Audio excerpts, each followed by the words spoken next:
engineering solutions have been proposed for just about as long. What do you think is the best way to address potential operational issues for this safety technology?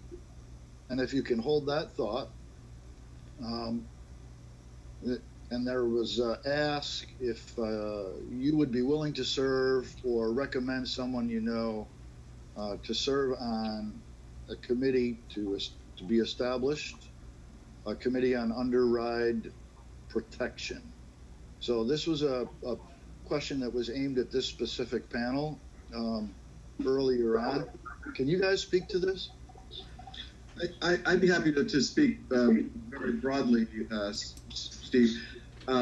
We have, and I think I'm sharing similar to Dean and Jamie's and no doubt Steve's experience as well. We have added in excess of, well, I'd say at this point, 30% of our trailing fleet has what we would refer to as the more robust rear underguard.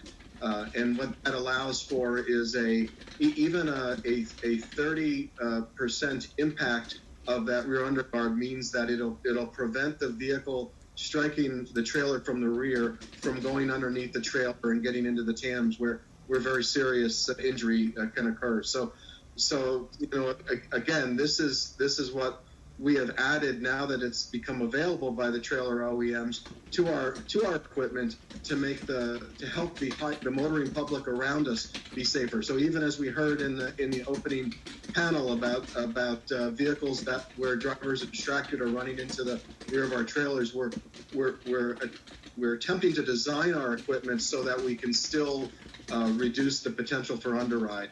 I suspect that the question though is also geared towards side underrides. We understand that as well. And from my perspective, what I understand is that there are several trailer OEMs that have designs for side underride, and that one is in a prototype, the other one is very close to being released.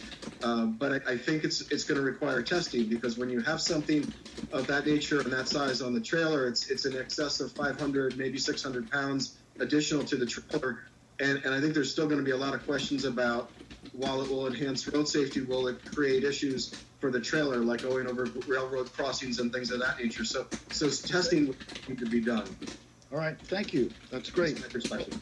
You had one other topic, Tom, that I think that you guys wanted to talk about after air testing. You want to move on to that? Sure. The last one that I was going to mention was sleep apnea. Sleep apnea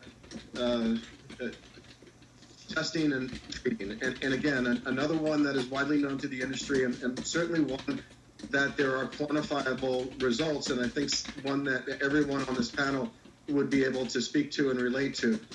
For us, our experience was, for decades we've had a fatigue management program, because we all understand the importance of everyone getting proper rest. Part of that program, though, included a sleep disorder program, and we wanted to go a step beyond just awareness, and that was to actually help and treat those that either suspected they had a sleep disorder or were being told by their spouses or significant others that they may. And the approach was to